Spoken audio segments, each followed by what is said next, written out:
बल बल कीना तुम सब साजे साज निवाजे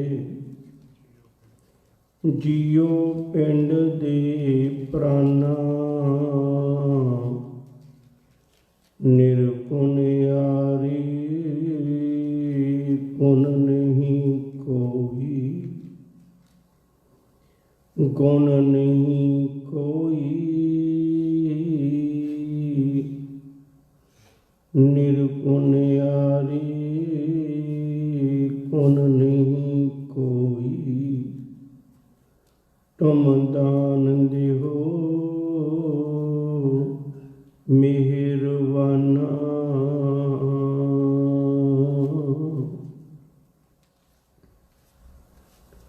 बख्शंद पातशाह धन गुरु ग्रंथ ਸਾਹਿਬ ਸੱਚੇ ਪਾਤਸ਼ਾਹ जी की पावन गोद विच जुड़ मिल बैठ हर जी माता हर जी पिता हर जियो प्रतिपालक तुझ बिन कवन हमारा मेरे प्रीतम प्राण आधारा।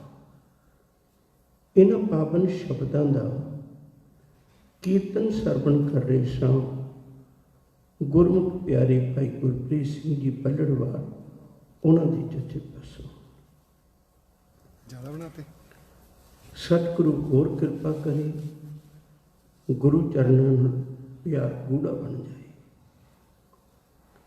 विचार की आरंभता करनी चाहना सब तो पहला गुरु फतेह जी सांझ पाइए प्यार नाल आखो जी वाहिगुरू जी का खालसा वाहिगुरू जी की फतेह। 360 मरातबा एक गुड़िया ढग्गा चढ़िया मूसा पातशाह सब जग परख है चंद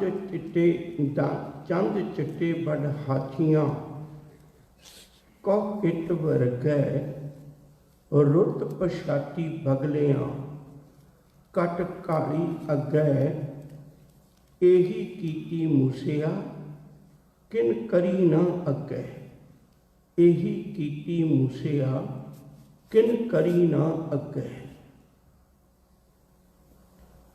एक काव्य रूप किसी वेले किसी विद्वान की कलम के लिखे हुए वचन ने और इन्हों ढाडियां ने गाया हुआ है। ये वार बहुत मकबूल हुई बहुत दुनिया में इनू मन्निया गया इनू प्रसिद्धि मिली इनू मानता मिली। ये किसी राजे की गाथा नू बयान करती है।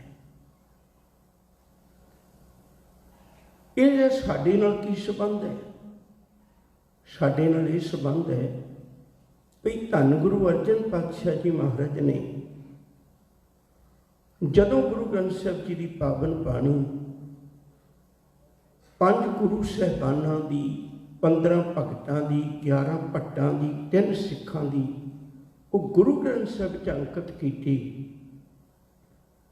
तां नाल 22 वारां भी अंकित कीतियां।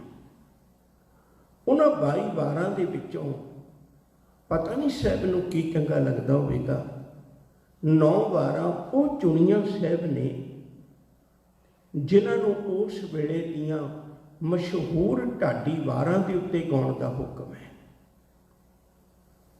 कुछ एक वारां वो सन जिहड़ियां गुरु नानक साहिब जी तो लेके गुरु अर्जन पातशाह जी के वेले तक गाइयां जांदियां सन। प्रसिद्ध लोकां विच ढाडियां च सियाणे गाने पुरखां च पुराने समय च जिहड़ा बहुता साधन हुंदा सी वो ढाडियां दा ही हुंदा सी कवीशरां दा हुंदा सी जां उस वेले भंड हुंदे सन। ते कुछ वारां वो ने जिहड़ियां गुरु नानक साहिब तो पहलां दे समय दीयां गाइयां होईयां ने। इस वार तो प्रतीत होंदा है भी ये गुरु नानक साहिब तो पहलां दी किसी वेले दी गाई हुई है। ਇਹਦਾ ਪਿਛੋਕੜ ਕੀ ਹੈ, ਹੁਣ ਆਪਾਂ ਉਹਨੂੰ ਵੇਖਣ ਦੀ ਕੋਸ਼ਿਸ਼ ਕਰ ਰਹੇ ਹਾਂ।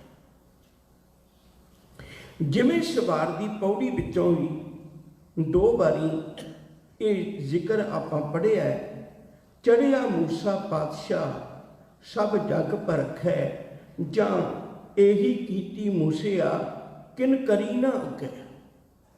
ਇਹ ਇੱਕੋ ਹੀ ਬੰਦੇ ਦੇ 2 ਵਾਰੀ ਨਾਂ ਲਏ ਹੋਏ ਨੇ। ਮੂਸਾ ਇੱਕ ਰਾਜਾ ਸੀ, ਇਹਨੇ ਚੜ੍ਹਦੀ ਜਵਾਨੀ ਵਿੱਚ ਬੜੀ ਸੁਹੱਪਣ ਵੀ ਹਾਸਲ ਕੀਤੀ, ਨਾਲ ਨਾਲ ਇਹਨੇ ਗੁਣ ਵੀ ਬੜੇ ਹਾਸਲ ਕੀਤੇ। ਤੇਗ ਦਾ ਬਹੁਤ ਧਨੀ ਸੀ, ਤਲਵਾਰ ਦਾ ਬਹੁਤ ਜ਼ਿਆਦਾ ਗਿਆਤਾ ਸੀ, ਨੇਜਾਬਾਜੀ ਇਤਿਹਾਸਕ ਹਥਿਆਰਾਂ ਨੂੰ ਚਲਾਉਣ ਦੀ ਬੜੀ ਮੁਹਾਰਤ ਸੀ ਇਹਦੀ।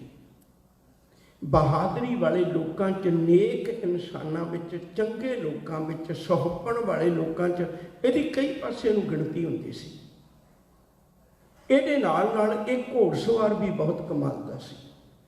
ਨਾਲ ਨਾਲ ਕਿਤੇ ਕਿਤੇ ਕੋਈ ਗੱਲ ਚੇਤੇ ਆ ਜਾਂਦੀ ਹੈ, ਮੈਂ ਉਹ ਤੁਹਾਡੇ ਨਾਲ ਸਾਂਝੀ ਕਰ ਲੈਣਾ। ਯਾਦ ਰੱਖੋ ਜੇ ਘੋੜਸਵਾਰੀ ਲੰਮੇ ਸਮੇਂ ਦੀ ਕਰਨੀ ਬਹੁਤ ਔਖੀ ਹੈ, ਕਿਉਂਕਿ ਵੱਖੀਆਂ ਚੜ੍ਹ ਜਾਂਦੀਆਂ ਨੇ। ਤੁਸੀਂ ਦੇਖਿਆ ਹੋਵੇਗਾ ਘੋੜੀ ਦੀ ਦੌੜ ਜਿਵੇਂ ਚੱਲਦੀ। ਸਮੁੱਚੇ ਮੁਗਲਾਂ ਵਿੱਚੋਂ ਇਕੱਲਾ ਇੱਕ ਬਾਬਰ ਸੀ ਜਿਹੜਾ ਇੱਕ ਵਾਰੀ ਘੋੜੇ ਤੇ ਬੈਠ ਕੇ 100 ਕੋ ਤੈਅ ਕਰ ਦਿੰਦਾ ਸੀ, ਪਰ ਕੱਲਾ ਕੱਲਾ ਗੁਰੂ ਕਾ ਸਿੱਖ ਸੀ ਜਿਹੜਾ ਇੱਕ ਵਾਰੀ ਘੋੜੇ ਤੇ ਬੈਠ ਕੇ 100 ਕੋ ਤੈਅ ਕਰ ਦਿੰਦਾ ਸੀ, ਕਿਉਂਕਿ ਇਹਨਾਂ ਦਾ ਘਰ ਹੀ ਘੋੜਿਆਂ ਦੀਆਂ ਕਾਠੀਆਂ ਤੇ ਰਿਹਾ, ਇਸ ਲਈ ਇਹਨਾਂ ਦਾ ਅਭਿਆਸ ਜ਼ਿਆਦਾ ਸੀ। ਖੈਰ, ਮੂਸਾ ਵੀ ਇਵੇਂ ਘੋੜਸਵਾਰੀ ਦੇ ਵਿੱਚ ਬੜਾ ਪ੍ਰਸਿੱਧੀ ਵਾਲਾ ਬੰਦਾ ਸੀ। ਸਮਾਂ ਆਇਆ, ਮੂਸਾ ਜਵਾਨ ਹੋਣ ਲੱਗਾ ਤੇ ਇਹਦਾ ਜਿਹੜਾ ਰਿਸ਼ਤਾ ਹੈ ਉਹ ਕਿਸੇ ਬਹੁਤ ਵਧੀਆ ਘਰਾਣੇ ਵਿੱਚ ਕਰ ਦਿੱਤਾ ਗਿਆ। ਇਹ ਕੁਦਰਤੀ ਗੱਲ ਹੈ, ਉਦੋਂ ਜਿਹੜੇ ਵਿਆਹ ਹੁੰਦੇ ਸਨ ਉਹ ਜਵਾਨੀ ਪਹਿਰੇ ਤੋਂ ਪਹਿਲਾਂ ਦੇ ਕਰ ਦਿੱਤੇ ਜਾਂਦੇ ਸਨ। ਮੁਕਲਾਵਾ ਲੇਟ ਦਿੱਤਾ ਜਾਂਦਾ ਸੀ। ਹੁਣ ਤਾਂ ਮੁਕਲਾਵੇ ਦੀ ਰੀਤ ਖਤਮ ਹੋ ਗਈ ਹੈ। ਉਸ ਵੇਲੇ ਦੇ ਗੀਤਾਂ ਵਿੱਚ ਵੀ ਮੁਕਲਾਵੇ ਦੇ ਗੀਤ ਗਾਏ ਜਾਂਦੇ ਸਨ। ਮੁਕਲਾਵਾ ਮਤਲਬ ਲੜਕੀ ਨੂੰ ਬਾਅਦ ਵਿੱਚ ਤੋਰਨਾ, ਪਰ ਵਿਆਹ ਛੋਟੀ ਉਮਰ 'ਚ ਕਰ ਦੇਣਾ ਤੇ ਬੜਾ ਵਧੀਆ ਕੰਮ ਸੀ। ਇਹਨੂੰ ਮਾੜਾ ਨਹੀਂ ਕਹਿ ਸਕਦੇ, ਕਿਉਂਕਿ ਲੜਕੀ ਦੇ ਮਨ ਵਿੱਚ ਵੀ ਇੱਕ ਤਸਵੀਰ ਬਣ ਜਾਂਦੀ ਸੀ ਆਪਣੇ ਪਰਿਵਾਰ ਦੀ, ਉਹਦੀ ਅਟੈਚਮੈਂਟ ਹੋ ਜਾਂਦੀ ਸੀ ਤੇ ਉਹਦੀ ਜੀਵਨ ਦੀ ਭਟਕਣਾ ਮੁੱਕ ਜਾਂਦੀ ਸੀ, ਤੇ ਲੜਕੇ ਦੇ ਮਨ ਵਿੱਚ ਵੀ ਇੱਕ ਵਿਚਾਰ ਬਣ ਜਾਂਦੀ ਸੀ ਵੀ ਮੇਰਾ ਝੁਕਾਅ ਇੱਧਰਲੇ ਪਾਸੇ ਹੈ। ਬਹੁਤ ਵਧੀਆ ਸੀ ਕੰਮ ਤੇ ਇਹ, ਪਰ ਸਮੇਂ ਨੇ ਕੁਝ ਕਰਵਟ ਖਾ ਲਈ। ਖੈਰ, ਤੇ ਇਵੇਂ ਜਿਵੇਂ ਮੈਂ ਇੱਕ ਛੋਟੀ ਜਿਹੀ ਉਦਾਹਰਨ ਦੇਣ ਲੱਗਾ, ਸ਼ਾਇਦ ਆਪ ਜੀ ਦੇ ਖਿਆਲ ਵਿੱਚ ਹੋਵੇਗਾ, ਗੁਰੂ ਤੇਗ ਬਹਾਦਰ ਸਾਹਿਬ ਜੀ ਦਾ ਪ੍ਰਕਾਸ਼ ਜਿਹੜਾ 1621 'ਚ ਹੋਇਆ ਸੀ ਤੇ 1633 ਵਿੱਚ ਉਹਨਾਂ ਦੀ ਸ਼ਾਦੀ ਹੋ ਗਈ ਸੀ। ਯਾਦ ਰੱਖੋ ਜੀ, ਸਿਰਫ 12-13 ਸਾਲਾਂ ਦੀ ਉਮਰ ਹੈ ਸਾਰੀ ਨੂੰ, ਤੇ ਮਾਂ ਗੁਜਰ ਕੌਰ ਦੀ ਤਾਂ ਜੇ 1-2 ਸਾਲ ਘੱਟ ਹੀ ਹੁੰਦੀ ਹੈ। ਤੁਸੀਂ ਹਿਸਾਬ ਲਾ ਲਓ ਵੀ 10 ਸਾਲਾਂ ਦੇ ਨੇੜੇ ਮਾਤਾ ਗੁਜਰ ਕੌਰ ਦੀ ਉਮਰ ਹੋਏਗੀ ਉਸ ਵੇਲੇ। ਇਹੋ ਹੀ ਕਾਰਨ ਹੈ ਉਹਨਾਂ ਦੇ ਘਰ ਔਲਾਦ ਵੀ 33 ਸਾਲ ਮਗਰੋਂ ਹੋਈ ਸੀ, 1666 ਵਿੱਚ ਹੋਈ ਸੀ। ਆਪਣੀ ਗੱਲ ਬਾਰੇ ਵਾਪਸ ਪਰਤ ਆਈਏ। ਉਦੋਂ ਇਹ ਆਮ ਹੁੰਦਾ ਸੀ ਬਈ ਵਿਆਹ ਸ਼ਾਦੀ ਛੋਟੀ ਉਮਰ 'ਚ ਕਰ ਦਿੱਤੀ ਜਾਂਦੀ ਸੀ ਤੇ ਬਾਅਦ ਵਿੱਚ ਮੁਕਲਾਵਾ ਦਿੱਤਾ ਜਾਂਦਾ ਸੀ। ਮੂਸੇ ਨਾਲ ਵੀ ਇਵੇਂ ਹੀ ਹੋਇਆ। ਇਹਦੀ ਵਿਆਹ ਸ਼ਾਦੀ, ਇਹਦੀ ਮੰਗਣੀ ਜਿਹੜੀ ਹੈ ਉਹ ਪਹਿਲਾਂ ਕਰ ਦਿੱਤੀ ਗਈ। ਵਿਆਹ ਕੇ ਨਹੀਂ ਸੀ ਹੋਇਆ, ਪਰ ਮੰਗਣੀ ਛੋਟੀ ਉਮਰ ਵਿੱਚ ਕਰ ਦਿੱਤੀ ਗਈ ਸੀ। ਮੈਂ ਵਾਰ-ਵਾਰ ਮੈਨੂੰ ਚੇਤੇ ਆ ਜਾਂਦਾ, ਮੈਂ ਗੱਲ ਕੋਣੀ ਨਹੀਂ ਚਾਹੁੰਦਾ, ਸ਼ਾਇਦ ਆਪ ਨੂੰ ਪਤਾ ਹੋਵੇ, ਮਾਤਾ ਧੰਨ ਗੁਰੂ ਗੋਬਿੰਦ ਸਿੰਘ ਸਾਹਿਬ ਸੱਚੇ ਪਾਤਸ਼ਾਹ ਤੇ ਮਾਤਾ ਜੀਤਾਂ ਦੀ ਜਿਹੜੀ ਮੰਗਣੀ ਉਹ ਗੁਰੂ ਤੇਗ ਬਹਾਦਰ ਸਾਹਿਬ ਕਰਕੇ ਗਏ ਸਨ। ਸ਼ਹਾਦਤ ਤੋਂ ਪਹਿਲਾਂ ਉਹ ਆਪਣੇ ਪੁੱਤਰ ਦੀ ਮੰਗਣੀ ਕਰਕੇ ਗਏ ਸਨ। ਇਹ ਇਤਿਹਾਸ ਵਿੱਚ ਬਹੁਤ ਥਾਵਾਂ 'ਤੇ ਜ਼ਿਕਰ ਆਉਂਦਾ ਹੈ। ਨਿੱਘੜੀ ਉਮਰ ਵਿੱਚ ਹੀ, 9.25 ਸਾਲ ਦੀ ਤਾਂ ਉਮਰ ਸੱਚੇ ਪਾਤਸ਼ਾਹ ਦੀ ਉਦੋਂ ਹੈ ਜਦੋਂ ਸ਼ਹਾਦਤ ਹੋਈ ਹੈ। ਉਹ ਤਾਂ 5-7 ਮਹੀਨੇ ਪਹਿਲਾਂ ਗੱਲ ਹੀ ਹੋਈ ਹੋਏਗੀ ਨਾ। ਖੈਰ, ਇਵੇਂ ਮੂਸੇ ਦੀ ਵੀ ਮੰਗਣੀ ਹੋਈ ਹੈ ਤੇ ਉਦੋਂ ਵਿਚੋਲੇ ਹੀ ਸਾਰਾ ਕੁਝ ਕਰਿਆ ਕਰਦੇ ਸਨ। ਆਮ ਪਰਿਵਾਰਾਂ ਦਾ ਇੰਨਾ ਮੇਲ ਜੋਲ ਨਹੀਂ ਸੀ ਹੁੰਦਾ, ਇੱਕ ਦੂਜੇ ਦੀ ਬਹੁਤੀ ਖਬਰ ਸੁੱਧ ਨਹੀਂ ਸੀ ਹੁੰਦੀ, ਖੁੱਲ੍ਹਾ ਮਿਲ ਵਰਤਣ ਨਹੀਂ ਸੀ ਹੁੰਦਾ। ਮੂਸੇ ਦੇ ਸਹੁਰਿਆਂ ਨੂੰ ਕੁਝ ਇੱਕ ਲੋਕਾਂ ਨੇ ਚੁੱਕ ਦੇ ਦਿੱਤੀ। ਉਹਨਾਂ ਨੂੰ ਆਖਿਆ ਮੂਸੇ ਦੇ ਬਾਰੇ ਵਿੱਚ ਵੀ ਉਹ ਤੇ ਉਗਣੇ ਆ ਰਿਹਾ, ਉਹਨੂੰ ਇੰਨਾ ਪਤਾ ਨਹੀਂ ਹੈ, ਇੰਨਾ ਸਮਝਦਾਰ ਨਹੀਂ ਹੈ, ਤੇ ਜੇ ਤੁਸੀਂ ਲੜਕੀ ਨੂੰ ਆਪਣੀ ਨੂੰ ਸੁਖੀ ਦੇਖਣਾ ਚਾਹੁੰਦੇ ਹੋ ਤਾਂ ਤੁਹਾਨੂੰ ਮੈਂ ਦੱਸ ਪਾਉਣਾ, ਤੁਸੀਂ ਉਸ ਰਾਜੇ ਨਾਲ ਵਿਆਹ ਹੋ। ਉਹਦਾ ਬਹੁਤਾ ਜ਼ਿਕਰ ਨਹੀਂ ਆਇਆ, ਦੂਜੇ ਰਾਜੇ ਦਾ, ਰਾਜੇ ਹੀ ਕਰਕੇ ਆਇਆ। ਤੇ ਇੱਕ ਕੁਦਰਤੀ ਗੱਲ ਹੈ, ਮੈਂ ਬਹੁਤ ਵਾਰੀ ਬੇਨਤੀ ਕਰਨਾ ਪਿਆਰ ਵਾਲਿਓ, ਲੜਕੀ ਇੱਕ ਅਜਿਹਾ ਜ਼ਿਕਰ ਦਾ ਟੁਕੜਾ ਹੈ ਜਿਹਨੂੰ ਸ਼ਾਇਦ ਸਭ ਤੋਂ ਵੱਧ ਰੱਖ ਕੇ ਮਨੁੱਖ ਪਾਲਦਾ ਹੈ, ਸਭ ਤੋਂ ਪਿਆਰੀ ਰੱਖ ਕੇ ਮਨੁੱਖ ਪਾਲਦਾ ਹੈ। ਉਹਨਾਂ ਹੋਰ ਕਿਸੇ ਪਰਿਵਾਰ ਦੇ ਜੀਆਂ ਦਾ ਖਿਆਲ ਨਹੀਂ ਕਰਦਾ ਜਿੰਨਾ ਲੜਕੀ ਦਾ ਖਿਆਲ ਕਰਦਾ ਹੈ। ਮੈਂ ਬਹੁਤ ਵਾਰੀ ਇੱਕ ਜ਼ਿਕਰ ਕਰਨਾ, ਅੱਜ ਥੋੜ੍ਹਾ ਜਿਹਾ ਦੁਹਰਾ ਕੇ ਅੱਗੇ ਗੱਲ ਤੋਰਨੀ ਚਾਹੁੰਦਾ। ਤੁਸੀਂ ਕਿਸੇ ਵੀ ਕਲਚਰ ਵਿੱਚ ਦੇਖਿਓ, ਕਰੀਬ ਕਰੀਬ ਚਾਵਲਾਂ ਦੀ ਇੱਕ ਰਸਮ ਕੀਤੀ ਜਾਂਦੀ ਹੈ ਜਦੋਂ ਲੜਕੀ ਦਾ ਵਿਆਹ ਹੁੰਦਾ ਹੈ। ਇੱਕ ਚਾਵਲਾਂ ਦੀ ਰਸਮ ਕੀਤੀ ਜਾਂਦੀ ਹੈ। ਸਾਡੇ ਪੰਜਾਬੀ ਕਲਚਰ 'ਚ ਵੀ ਹੈ, ਭਾਵੇਂ ਇਹਦਾ ਧਰਮ ਨਾਲ ਕੋਈ ਸੰਬੰਧ ਨਹੀਂ, ਪਰ ਕਲਚਰ ਵਿੱਚ ਹੈ ਸਾਡੇ। ਉਹ ਕੀ ਵੀ ਜਦੋਂ ਲੜਕੀ ਆਪਣੇ ਬਾਬਲ ਦੇ ਵਿਹੜੇ ਤੋਂ ਤੁਰਦੀ ਹੈ, ਕੰਤ ਸੁਹੇਲੜੇ ਦਾ ਲੜ ਪਕੜ ਕੇ, ਉਦੋਂ ਇੱਕ ਥਾਲੀ ਵਿੱਚ ਪਾਏ ਹੋਏ ਕੁਝ ਚਾਵਲ ਉਹ ਪਿਛਾਂਹ ਨੂੰ ਭਗਾ ਕੇ ਮਾਰਦੀ ਹੈ, ਬੁੱਕ ਭਰ ਕੇ। ਉਹਦਾ ਅਸਲ ਵਿੱਚ ਇੱਕ ਬਹੁਤ ਵਧੀਆ ਸੁਨੇਹਾ ਹੁੰਦਾ ਹੈ। ਲੜਕੀ ਜਿਸ ਵਿਹੜੇ 'ਚ 22-24 ਸਾਲ ਪਲ ਕੇ ਗਈ ਹੁੰਦੀ ਹੈ, ਉਦੋਂ ਉਹਦੇ ਕੋਲ ਕਹਿਣ ਜੋ ਕਿ ਸ਼ਬਦ ਨਹੀਂ ਹੁੰਦੇ, ਮਨ ਭਰਿਆ ਹੁੰਦਾ ਹੈ। ਅੱਜ ਤੇ ਚਲੋ ਹੋਰ ਤਰ੍ਹਾਂ ਦਾ ਸੁਭਾਅ ਹੈ, ਲੜਕਾ ਲੜਕੀ ਆਪਸ ਵਿੱਚ ਹੀ ਜਾਂ ਪਰਿਵਾਰ ਆਪਸ ਵਿੱਚ ਇੱਕ ਦੂਜੇ ਨੂੰ ਨੇੜਤਾ ਹੁੰਦੀ ਜਾਣਦੇ ਹੁੰਦੇ ਨੇ, ਪਰ ਉਸ ਸਮੇਂ ਨਹੀਂ ਸੀ ਹੁੰਦਾ। ਉਹ ਲੜਕੀ ਦਾ ਮਨ ਵੀ ਭਰਿਆ ਹੁੰਦਾ ਹੈ। ਤੇ ਜਿਨ੍ਹਾਂ ਨੇ 22-24 ਸਾਲ ਲੜਕੀ ਪਾਲ ਕੇ ਅੱਜ ਕਿਸੇ ਦੇ ਲੜ ਲਾ ਕੇ ਤੋਰਨ ਲੱਗੇ ਨੇ, ਉਹਨਾਂ ਦਾ ਮਨ ਵੀ ਭਰਿਆ ਹੁੰਦਾ ਹੈ। ਨਾ ਮਾਤਾ ਪਿਤਾ ਗੱਲ ਕਰ ਪਾਉਂਦੇ ਨੇ ਉਸ ਵੇਲੇ, ਨਾ ਧੀ ਆਪਣੇ ਮਾਂ ਬਾਪਾਂ ਨੂੰ ਕੁਝ ਹੌਸਲੇ ਦੀ ਗੱਲ ਕਰ ਪਾਉਂਦੀ ਹੈ। ਉਦੋਂ ਇਹੋ ਜਿਹੇ ਮਾਹੌਲ ਵਿੱਚ ਇੱਕ ਇਸ਼ਾਰਿਆਂ ਦੀ ਭਾਸ਼ਾ ਵਿੱਚ ਇੱਕ ਗੱਲ ਸਮਝਾਈ ਜਾਂਦੀ ਹੈ। ਉਹ ਇਸ਼ਾਰਿਆਂ ਦੀ ਭਾਸ਼ਾ ਕੀ ਹੁੰਦੀ ਹੈ? ਭਈ ਲੜਕੀ ਚਾਵਲ ਸੁੱਟ ਕੇ ਇੱਕ ਗੱਲ ਕਹਿ ਕੇ ਜਾਂਦੀ ਹੈ, ਬਾਪੂ ਬਾਕੀ ਫਸਲਾਂ ਜਿੱਥੇ ਜੰਮਦੀਆਂ ਨੇ ਉੱਥੇ ਹੀ ਜਵਾਨ ਹੁੰਦੀਆਂ ਨੇ, ਤੇ ਉੱਥੋਂ ਹੀ ਆਪਣੇ ਮਾਲਕ ਦੇ ਘਰ ਆ ਜਾਂਦੀਆਂ ਨੇ। ਕਣਕ ਹੈ ਜਿੱਥੇ ਬੀਜੀ ਹੈ ਉੱਥੇ ਹੀ ਵੱਢੀ ਹੋਈ, ਉੱਥੋਂ ਹੀ ਉਹਨੂੰ ਵੱਢ ਕੇ ਮਾਲਕ ਕਿਸਾਨ ਆਪਣੇ ਘਰ ਲੈ ਗਿਆ। ਪਰ ਇੱਕ ਇਕੱਲੇ ਚਾਵਲਾਂ ਦੀ ਖੇਤੀ ਹੈ, ਝੋਨੇ ਦੀ ਖੇਤੀ ਹੈ, ਜਿਹਦੀ ਪਨੀਰੀ ਕਿਸੇ ਹੋਰ ਥਾਂ 'ਤੇ ਲਾਈ ਜਾਂਦੀ ਹੈ। ਯਾਦ ਰੱਖੋ, ਜੇ ਵੱਡੀ ਹੋ ਕੇ ਪੁੱਟ ਕੇ ਕਿਸੇ ਹੋਰ ਖੇਤ ਵਿੱਚ ਲਾਈ ਜਾਂਦੀ ਹੈ। ਮੰਨ ਲਓ ਧੀ ਜਾਣ ਲੱਗੇ ਇੱਕ ਗੱਲ ਕਹਿੰਦੀ, ਬਾਪੂ ਮੈਂ ਜੰਮੀ ਪਲੀ ਤਾਂ ਤੇਰੇ ਵਿਹੜੇ ਵਿੱਚ ਸਾਂ, ਪਰ ਜਦੋਂ ਮੈਂ ਜਵਾਨ ਹੋਈ ਤੇ ਮੈਨੂੰ ਤੇਰੇ ਖੇਤ ਵਿੱਚੋਂ ਪੁੱਟ ਕੇ ਕਿਸੇ ਬਗਾਨੇ ਖੇਤ ਵਿੱਚ, ਜਿਹਨੂੰ ਮੈਂ ਜਾਣਦੀ ਨਹੀਂ, ਉਸ ਖੇਤ ਵਿੱਚ ਲਾ ਦਿੱਤਾ ਜਾਣਾ ਹੈ। ਪਿਆਰ ਵਾਲਿਓ, ਧੀਆਂ ਵਾਲਿਆਂ ਦੇ ਬੜੇ ਦੁੱਖੜੇ ਨੇ। ਕਦੇ ਆਪਾਂ ਸੋਚ ਕੇ ਵੇਖੀਏ, ਆਪਣੇ ਘਰ ਪਰਿਵਾਰ ਵਿੱਚ ਅਸੀਂ ਉਵੇਂ ਦਾ ਪਿਆਰ ਆਪਣੀਆਂ ਬੱਚੀਆਂ ਨੂੰ ਨਹੀਂ ਦਿੰਦੇ ਜਿੰਨੇ ਦਾ ਦੇਣਾ ਚਾਹੀਦਾ ਹੈ। ਮੈਂ ਬੇਨਤੀ ਕਰ ਰਿਹਾ ਸਾਂ, ਮੂਸੇ ਦੇ ਸਹੁਰਿਆਂ ਨੂੰ ਕਿਸੇ ਨੇ ਭਟਕਾ ਦਿੱਤਾ ਵੀ ਤੁਸੀਂ ਉੱਥੇ ਆਪਣੀ ਲੜਕੀ ਨਾ ਵਿਆਹਿਓ, ਉਹ ਸੁਖੀ ਨਹੀਂ ਰਹੇਗੀ। ਮਾਂ ਬਾਪ ਜਿਗਰੇ ਦਾ ਟੁਕੜਾ ਤੋੜਨਾ ਹੈ, ਤੇ ਉਹਨਾਂ ਨੇ ਵੀ ਮਨ ਵਿੱਚ ਵਿਚਾਰ ਬਣਾਏ ਵੀ ਜਿੱਥੇ ਸਾਡੀ ਧੀ ਸੁਖੀ ਹੋ ਸਕਦੀ ਹੈ ਸਾਨੂੰ ਉੱਥੇ ਭੇਜਣੀ ਚਾਹੀਦੀ ਹੈ। ਉਹਨਾਂ ਨੇ ਕਿਸੇ ਹੋਰ ਰਾਜੇ ਦੇ ਨਾਲ ਉਹਦੀ ਮੰਗਣੀ ਕਰਕੇ ਬਹੁਤ ਜਲਦੀ ਵਿਆਹ ਕਰ ਦਿੱਤਾ। ਤੇ ਜਦੋਂ ਤੱਕ ਇਹ ਵਿਆਹ ਹੋ ਕੇ ਚੱਲਿਆ, ਉਦੋਂ ਜਾ ਕੇ ਖਬਰ ਜਿਹੜੀ ਆ ਮੂਸੇ ਨੂੰ ਮਿਲੀ। ਹੁਣ ਮੂਸੇ ਨੂੰ ਖਬਰ ਮਿਲੀ, ਉਹ ਬਹਾਦਰ ਹੈ। ਬਹਾਦਰੀ ਦੇ ਤਾਨੇ ਵੀ ਹੁੰਦੇ ਨੇ। ਉਹਦੇ ਸੱਜਣਾ ਮਿੱਤਰਾਂ ਕੁਝ ਲੋਕਾਂ ਤਾਨੇ ਮਾਰੇ, ਉਹ ਤੂੰ ਕਾਹਦਾ ਬਹਾਦਰ ਹੈ, ਕਾਹਦਾ ਸੂਰਮਾ ਹੈ, ਤੇਰੇ ਬਜ਼ੁਰਗਾਂ ਦੀ ਦਿੱਤੀ ਹੋਈ ਜ਼ਬਾਨ ਨੂੰ ਅੱਜ ਕਿਸੇ ਨੇ ਮੈਲਾ ਕਰ ਦਿੱਤਾ।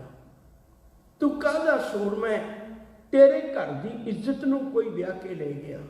ਤੂੰ ਕਾਹਦਾ ਸੂਰਮਾ ਹੈ, ਤੇਰੀ ਮੰਗੇਤਰ ਲੜਕੀ ਨੂੰ ਕੋਈ ਵਿਆਹ ਕੇ ਲੈ ਗਿਆ। ਮੂਸੇ ਦੇ ਅੰਦਰ ਵੀ ਜਵਾਨੀ ਦਾ ਪਹਿਰਾ ਸੀ, ਜੋਸ਼ ਨੇ ਉਬਾਲਾ ਖਾਧਾ, ਔਰ ਉਹਨੇ ਉਸ ਵੇਲੇ ਆਪਣੇ ਨਾਲ ਦੇ ਸਾਥੀ ਲਏ, ਨਾਲ ਦੇ ਸਾਥੀ ਲੈ ਕੇ ਤੇ ਪ੍ਰਬੰਧ ਕੀਤਾ, ਕੋਸ਼ਿਸ਼ ਕੀਤੀ। ਉਹਨੇ ਉਸ ਵੇਲੇ ਚੜ੍ਹਾਈ ਕੀਤੀ। ਬਹਾਦਰ ਸੀ, ਜਵਾਨੀ ਦਾ ਪਹਿਰਾ ਸੀ, ਨਾਲ ਦੇ ਸਾਥੀ ਵੀ ਚੰਗੇ ਵਫਾਦਾਰ ਸਨ। ਨਾਲੇ ਅਣਖ ਦੀ ਖਾਤਰ, ਇੱਜ਼ਤ ਦੀ ਖਾਤਰ ਇਹ ਜੰਗ ਲੜਿਆ ਜਾ ਰਿਹਾ ਸੀ। ਇਸ ਜੰਗ ਦੇ ਦਰਮਿਆਨ ਅਜੀਬ ਕਿਸਮ ਦੀ ਦੁਸ਼ਮਣੀ ਤਾਂ ਹੈ ਨਹੀਂ ਸੀ। अजीब किस्म की वारता सी। ते उहने उस वेले उस राजे नूं पकड़ लिया, राजे नूं पकड़िया ते उस अपनी मंगेतर नूं भी कैदी कर लिया। नाल कुछ सिपाही ने सारिਆਂ नूं कैदी करके अपने राज विच लै आया। राज विच लिया के फिर उन्हें कुछ जाने लोग इकट्ठे किए, भरिया दरबार, कुछ सियाणे लोग इकट्ठे किए जिहड़े चंगी सूझ-बूझ वाले सन।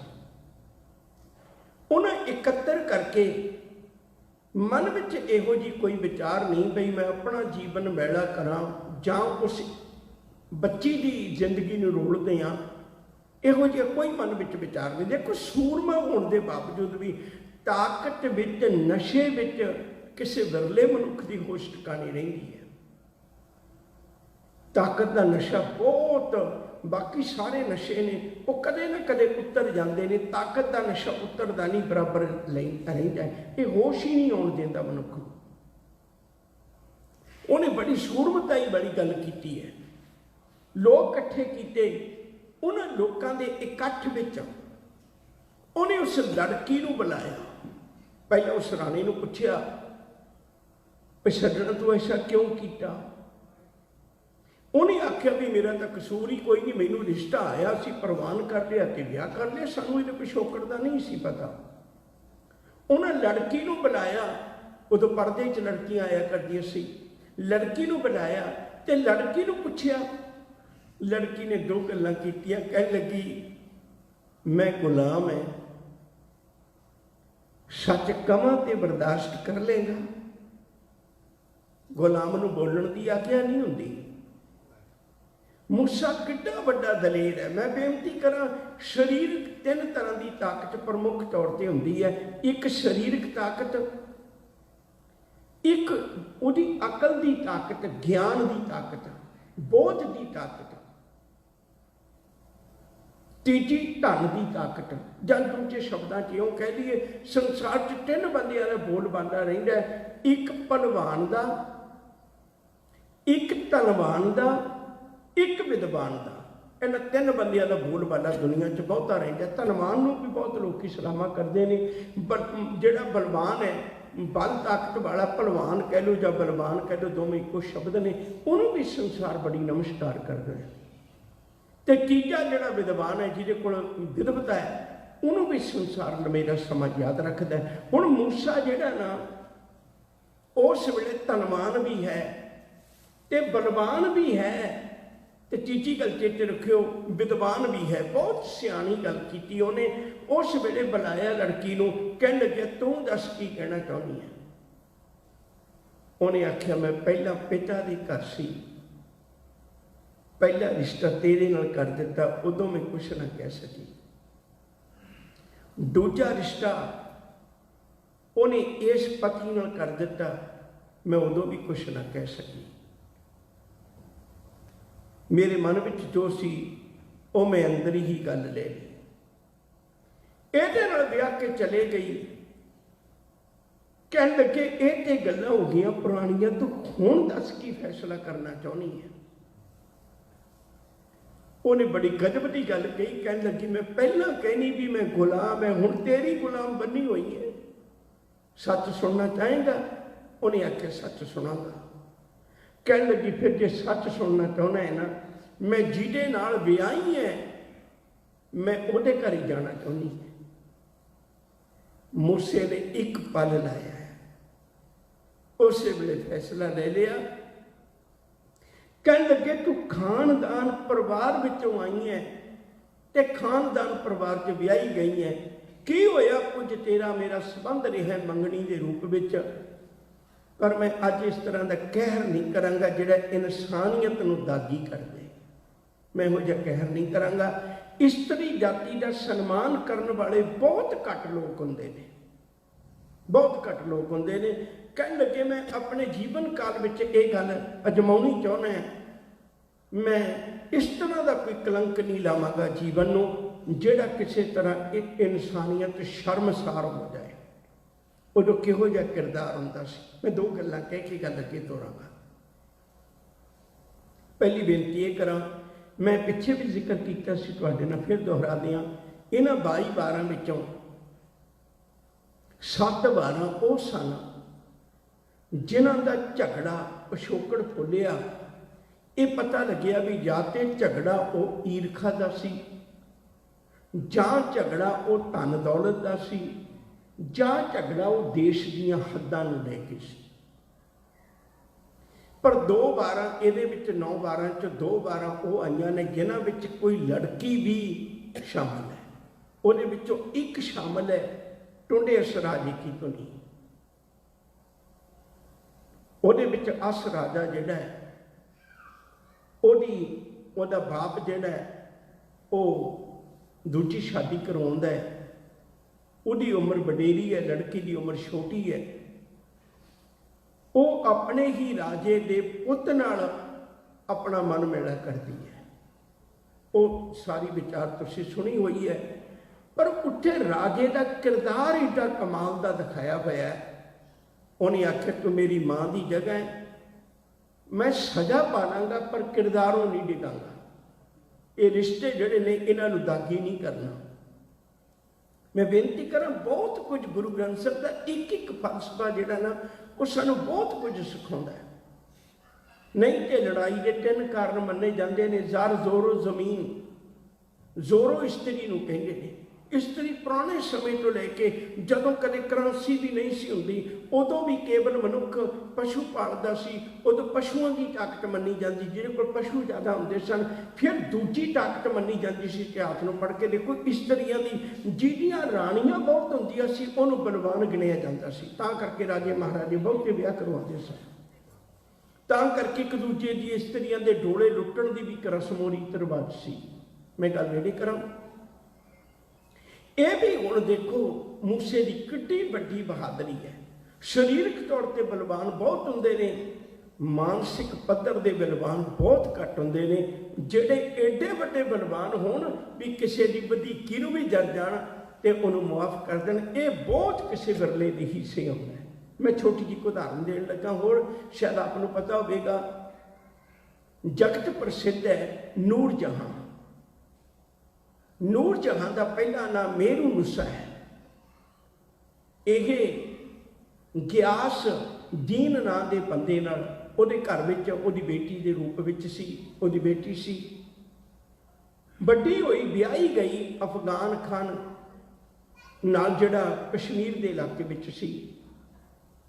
उस अफगान खान नूं कुछ क विद्वानां दी राय है, अफगान खान नूं मरवा के जिउंदियां जी मरवा के इहनूं नूर जहां नूं मेरू नुसा नूं इहनूं जहांगीर बादशाह लैके आया सी। इहो जे भी लोग ने जिहड़े किसी के वश के घर नूं उजाड़ के वो करते हैं, पर उन्हां दा नां तद ही इहो जे नेक बंदियां विच नहीं आउंदा। गुरु ग्रंथ साहिब जिहड़ा मूसे का नां चढ़िया है, याद रखियो साडी तुहाडी अख धोखा खा सकती है। भाई गुरदास के हथ पकड़ाई हुई कलम, भाई गुरदास के हथ पकड़ाई हुई कलम गुरु अर्जन पातशाह जी महाराज की। गुरु अर्जन पातशाह जी दीर्घ दृष्टि ये कदे धोखा नहीं खा सकती। उन्हें उस किरदारी बंदे की गल की है जिहदे नाल मेरे सिख नूं कुछ उपदेश मिले। ये ना होवे भई वो विकारां वाले पासे चला जाए। ये मूसे की विचार पढ़ते हैं, सानूं ये पता लगता है भई सानू भी अपना किरदार बना के रखना चाहिए। मैं गल नहीं करा, जदों मूसे ने गल पूछी उस लड़की को, उन्हें आख्या भी जिहदे नाल मैं हुण विआही गई है ना, ठीक है तू गुलाम बना के मैनू ले आया, जंग च जित के ले आया, इस वेले मैं तेरे गुलाम है, तू मेरी जिंदगी नूं भी दागी कर सकना है, तू मेरी इज्जत नूं भी दागी कर सकना है। पर यह गल चेता रखी, पत्नी मैं उसे दे घर बन के जाना चाहनी है, मैं जिहदे नाल विआही है। मूसे ने उस वेले इस गल की कदर की भी तू मेरे सामने कम से कम सच बोलिया, तू कूड़ नहीं बोलिया, तू झूठ नहीं बोलिया, मेरी गुलामी नहीं की, मेरी खुशामद नहीं की, मेरी गल तो प्रभावित नहीं हुई, बल्कि जिहदे लड़ तेनू मापियां ला के तोरिया, अज तू अपने बाप की पग नूं भी रख लिया, अज तू अपने पति की पग नूं भी रख लिया। मैं छोटी जी उदाहरण फिर देन लगा, फिर अपनी गल वाल आना है। प्यार वालियों, मैं बहुत बारी बेनती करना, किते कथा है ना जी, उस अपने धियां बच्चियां को सुनाया करिए, तो मैनू पूर्ण आस है भी अज किसी माँ बाप को फिर मूँह नीवा करके नहीं बैठने की लोड़ पेगी। बदकिस्मती होंगी, पहला असीं सिक्ख्या नहीं देंदे, जदों सिक्ख्या सिरों पानी लंघ जाता है, उदों फिर असीं बाद विच पछताउंदे हैं। मैं उदाहरण देन लगा, समय मुताबक आपां समाप्ति करनी है। जदों आनंदपुर साहिब नूं गुरुदेव सच्चे पातशाह ने छड्डिया, गुरु कलगीधर पातशाह ने, उदों टुकड़ियां के रूप में सिखां दे जथे बना दिते सन। अगे अगे जथा जा रहा सी भाई बचित्र सिंह का, मनकपुर रंगड़ा के कोल आके ये 100 सिंह ये नाल है या 100 का जथा है। उहदे विचों बहुते सिंह शहीद हो गए। भाई बचित्र सिंह सख्त जख्मी है, बेहोशी की हालत में, खून बहुता बह गया है। नक दे कोल उंगला करके वेखियां, सर्दी के दिन सी, निघा साह आउंदा तो पता लग गया भी हजे साह चलते हैं, टुट टुट के साह आउंदा है। बाबा अजीत सिंह गुरु कलगीधर पातशाह के बड़े पुत्र ने, एक बुढ़ा सिंह ने, इन्होंने उस वेले घोड़े ते अपने ते पिछे लद्दिया कह लीजिए, बिठाना तो औखा सी, लैके वो निहंग खां दे कोल, कोटला निहंग उत्थे आ गए। निहंग खां दे घर आके आलिफ खां लिखिया विद्वाना ने, ते उन्हें आके तलाशी लेनी चाहिए जदों खबर शुद्ध मिली। थोड़ी एकाग्रता बनाओ, मेरी बेनती। जदों ही उन्होंने आके तलाशी लेनी शुरू की, तो गुरु गोबिंद सिंह सच्चे पातशाह जा चुके सन, तो उन्हें आख्या भी इस कमरे की तलाशी ना लियो। कहते क्यों? कहते इतने मेरे धी ते जवाई ने। उन्हें आख्या नहीं, इस कमरे की भी तलाशी लेनी है। उस निहंग खां की धी मुमताज बचित्र खां के जख्मां का इलाज कर रही सी। जदों उन्हें बूहा खोल के वेख्या, उन्हें वेख्या एक लड़की ते एक लड़का वाकई इस कमरे च ने, तो उन्हें उस वेले चले गए। बचित्र सिंह चढ़ाई कर गया। जदों चढ़ाई किया, उहदे कोल बैठ के मुमताज बहुत रोई, बहुत रोई। निहंग खां कहंदा, धीए तू तो बहुत सेवा की, सिंह चढ़ाई कर गया, शहादत का जाम पी गया, शहीदां नूं नहीं रोईदा। वो कहन लगी, बेटा मैं शहीदां नूं नहीं रोंदी। कहंदी फिर किहनूं रोनी है, क्यों रोनी है ना? कहन लगी मैं ते तां रोनी है, तू मैनू आप अपने हथीं बसी पठाना दे अफगान खान नाल मंगिया सी। ओ मेरे पिता, मैं मनदी है पहाड़ वर्गी जिंदगी है, पर मैं तेरे नाल वादा करनी, अज एक कृपा कर, मैनू एडे बड़े शहीद की पत्नी कह के तू कहा इस कमरे च मेरे धी ते जवाई ने, मैनू एडे बड़े शहीद की पत्नी बना के दूजियां दे बूहे ते ना रोड़ी। एक कृपा कर, मैनू एदियों पत्नी रहन दे। मैं वादा करनी गुरु गोबिंद सिंह की पग नूं, मैं वादा करनी बचित्र सिंह की पग नूं, मैं वादा करनी तेरी पग नूं कदे दाग नहीं लगन दियांगी। ये पुराने समय की गल नहीं, अजोके समय सतवंत सिंह की सिंघणी सुरिंदर कौर ने फोटो नाल आनंद कारज करवाए सन। जिंदगी पर कुआरा डोला लेके दुनिया तो चले गई, एक किरदारी जीवन ने। तो बेनती कर रहे सा, मूसे ने उन्होंने गहने ते कपड़े दे के उस राजे नाल तोड़ दिता। लोगों ने मूसे की इस करनी नूं सलाम की। विद्वाना ने अपनिया कलमां नाल उन्होंने इस गल की हौसला वसाई की, ते उस वेले की लिखी हुई वार की टोन के उत्ते ये वार नूं गुरु रामदास कानड़े की वार महला चौथा, मूसे की वार की धुनी, ये हैडिंग दे के गुरु ग्रंथ साहिब च अंकित किया है। इन्नी बेनतियां कबूल। अज ये वारां की लड़ी समाप्त है। कल नूं कोई नवीं लड़ी शुरू करांगे। भुलां दी खिमा। प्यार नाल आखो जी वाहिगुरू जी का खालसा वाहिगुरू जी की फतेह। ये सन पंथ के महान विद्वान कथावाचक सत्कारयोग भाई साहब भाई अमरीक सिंह जी चंडीगढ़ वाले, जिन्हों पासों आप जी बड़े प्यार पुरस्कार नाल पवित्र गुरबाणी विचार गुर इतिहास गुरु के वचन सरवण कर रहे थे। भाई साहब जी का बहुत बहुत धन्यवाद। ਆਓ ਹੁਣ ਪੰਥ ਦਾ ਮਹਾਨ ਢਾਡੀ ਜਥਾ ਭਾਈ ਸਾਹਿਬ ਭਾਈ ਮੋਹਨ ਸਿੰਘ ਜੀ ਬਡਾਣਾ, ਤਿੰਨਾਂ ਸਾਥੀ ਜੋ ਅੰਬਾਲੇ ਵਾਲੇ